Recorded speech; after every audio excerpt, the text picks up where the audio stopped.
என் செல்ல பிள்ளைக்கு இந்த பிரித்யங்கராவின் அருளும் ஆசீர்வாதமும் முழுமையாக கிடைக்கட்டும். ஓம் சகல நாயகியே போற்றி. ஓம் சர்வ பிரித்யங்கரா தேவியே போற்றி போற்றி. நல்லதே நினைப்போம், நல்லது மட்டுமே நினைப்போம். சக்தி வாக்கு பிள்ளைகளுக்கு இந்த ஆதி சக்தியின் ஆசீர்வாதம் என்றுமே முழுமையாக கிடைக்கும். என் அன்பு குழந்தையே, இன்று உனக்கு ஒரு எச்சரிக்கையான பதிவினை கொண்டு வந்திருக்கிறேன். ஒரு பெண்ணால் உனக்கு ஆபத்து காத்து கொண்டிருக்கிறது என்பதை உனக்கு எச்சரிக்கையாக சொல்வதற்காக வந்திருக்கிறேன். யார் அந்த பெண் என்பதை நான் சொல்லும் பொழுதே நீ நிச்சயமாக புரிந்து கொள்வாய். ஏன் தெரியுமா? தினம் தினம் அவர்களால் நீ கஷ்டப்பட்டு கொண்டு காயப்பட்டு கொண்டும் தான் இருக்கிறாய். என்றாவது இதிலிருந்து விடுதலை கிடைத்து விடாதா? என்றாவது இவர்கள் இடத்தில் இருந்து நாம் தப்பித்து விட மாட்டோமா என்று என் பிள்ளை தினமும் எண்ணி எண்ணி உனக்கான விடுதலை நாளை எதிர்நோக்கி காத்து கொண்டிருக்கிறாய். ஆனால் உனக்கு அதிலிருந்து இப்பொழுது விமோச்சனம் கிடைக்குமா என்று கேட்டால் நிச்சயமாக இல்லை. ஏனென்றால் இந்த பிரச்சனை இன்னும் சில நாட்கள் உன் வாழ்க்கையில் இருக்கத்தான் போகிறது. அதிலிருந்து உன்னால் தப்பிக்க முடியும். அதற்கான வழியினையும் அந்த பெண் உனக்கு அப்படி என்ன கஷ்டத்தை விளைவிக்க போகிறாள், உனக்கு என்ன ஆபத்தை கொடுக்க போகிறாள் என்பதை உனக்கு சொல்வதற்காக தான் இன்று உன் வராகி அம்மா நான் வந்திருக்கிறேன்.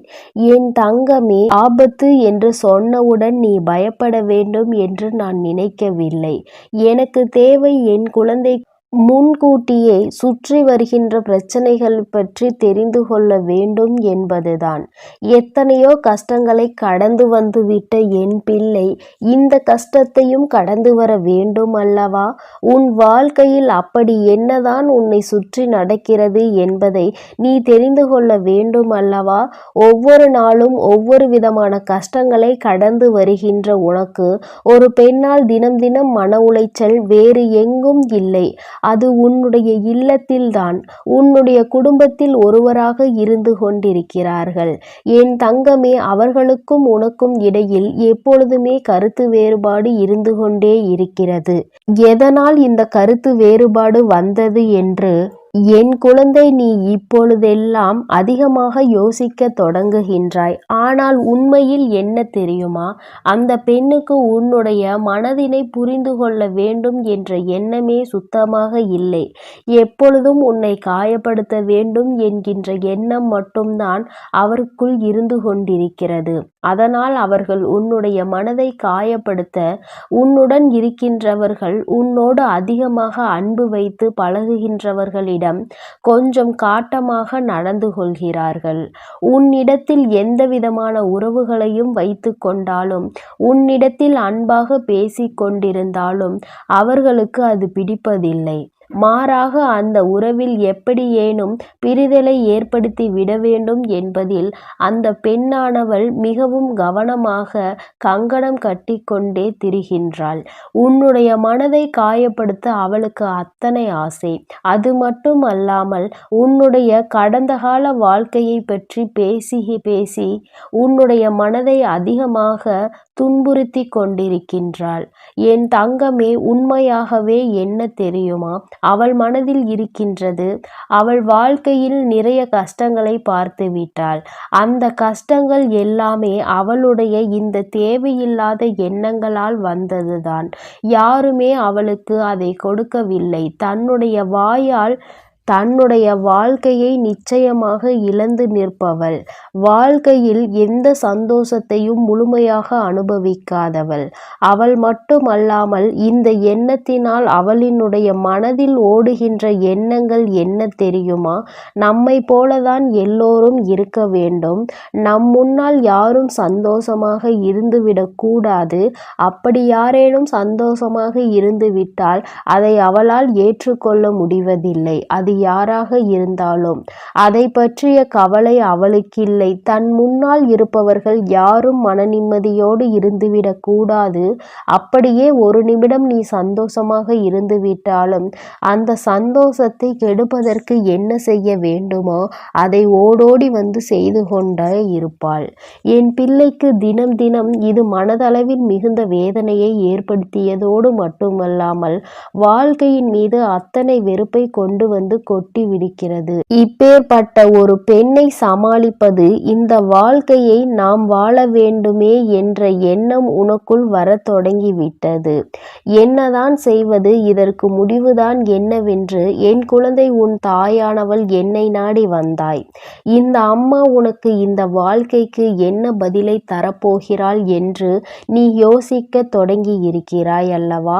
என் தங்கமே, நான் இப்பொழுது இனி உன் வாழ்க்கையில் நான் என்ன நடக்கப் போகிறது என்பதை தெளிவாக சொல்கிறேன். என் குழந்தையே, அந்த பெண்ணின் மனதில் இருக்கின்ற எண்ணங்கள் இந்த தெய்வத்தால் ஏற்றுக்கொள்ள முடியும் என்று நினைத்து அவள் தெய்வத்தை விழுந்து விழுந்து வணங்கி கொண்டிருக்கிறாள். அடுத்தவர்களுக்கு கெடுதலை செய்துவிட்டு அவள் எத்தனை தெய்வத்தை விழுந்து விழுந்து வணங்கினாலும் அந்த தெய்வம் அவர்களுக்கு ஒரு நாளும் கை கொடுக்க போவது கிடையாது. தெய்வத்தின் மீது நம்பிக்கை இருப்பதாகவும் தெய்வம் தனக்கு எந்நாளும் துணை புரியும் என்று நினைத்து கொண்டு அவள் செய்கின்ற தவறை எல்லாம் தெய்வம் நின்று கொண்டு வேடிக்கை பார்ப்பதாக நீயும் நினைத்து விடாதே. ஒரு நாளும் தெய்வம் தீய எண்ணங்கள் கொண்டவர்களுக்கு துணை போக மாட்டார்கள் என்பதை நீ புரிந்து கொள்ள வேண்டும். அது மட்டும் அல்லாமல் யாருடைய எண்ணங்கள் எல்லாம் அடுத்தவர்கள் வாழ்க்கையையும் அல்லது தன்னை போலதான் எல்லோரும் கஷ்டப்பட வேண்டும் என்று நினைப்பவர்களுக்கு நிச்சயமாக தெய்வத்தின் முன்னால் ஒரு நாள் தண்டனை பெறுவார்கள். தெய்வம் இவர்களை எல்லாம் என்றாவது ஒரு நாள் மிகுந்த இக்கட்டான சூழ்நிலையில் கொண்டு நிறுத்தும். அந்த நேரத்தில் இவர்கள் வாழ்க்கையை வெறுத்து நிற்பார்கள். அது மட்டும் அல்லாமல் இனி ஒருபொழுதும் இது போன்ற தவறுகளை செய்ய மாட்டேன் என்று உன் காலில் விழுந்து மன்னிப்பு கேட்கின்ற நிலைமையும் அவர்களுக்கு தெய்வம் உருவாக்கி கொடுப்பார்கள் என்பதை நீ மறந்து விடாதே. என் தங்கமே, இது போன்ற எண்ணங்களை கொண்டவர்கள் நிச்சயமாக எப்பொழுதுமே அடுத்தவர்கள் வாழ்க்கையில் நுழைவதற்கும் தகுதியற்றவர்கள், அடுத்தவர்களை பற்றி பேசுவதற்கும் தகுதியற்றவர்கள். எப்படியெல்லாம் அடுத்தவர்கள் கண்களில் இருந்து கண்ணீரை சிந்த வைக்கலாம் என்று எண்ணுகின்ற மனிதர்கள் எல்லாம் இங்கே வாழ்வதற்கே தகுதியற்றவர்கள். அடுத்தவர்களுக்கு உதவிகளை செய்ய முடியாவிட்டாலும் எந்த விதமான துரோகங்களையும் எந்த விதமான கஷ்டங்களையும் கொடுக்காமல் இருந்தாலே போதும். ஆனால் இவர்கள் உன் வாழ்க்கையில் உனக்கு நடத்தவிருக்கின்ற விஷயம் என்ன தெரியுமா? எதற்காக அம்மா உனக்கு எந்த எச்சரிக்கையை கொண்டு வந்திருக்கிறேன் தெரியுமா? என் தங்கமே, உனக்கு மிகவும் நெருக்கமான ஒருவர், நீ இப்பொழுது மிகுந்த அன்போடு பேசிக்கொண்டு ஒருவரிடத்தில் உன்னை பற்றி நீ சொல்லாத ஒரு விஷயத்தை அவர்களை பற்றியது நீ சொன்னதாக சொல்லி அந்த உறவை உன்னிடத்தில் இருந்து பிரிப்பதற்கான திட்டம் அங்கே தீட்டி கொண்டிருக்கிறார்கள். இந்த திட்டத்தை நிச்சயமாக நீ நினைத்தால் முறியடிக்க முடியும். அது எப்படி தெரியுமா? முதலில் இந்த பெண்ணை பற்றிய உண்மையை உனக்கு மிகவும் நெருக்கமாக இருக்கின்றவர்களிடம் சொல்லிவிடு. இவள் என்ன சொன்னாலும் நம்பாதீர்கள். இவள் வாயில் இருந்து வருவது எல்லாம் பொய் மட்டும்தான். அடுத்தவர்களின் வாழ்க்கையை கெடுக்க நினைக்கின்ற எண்ணம் கொண்டவள்.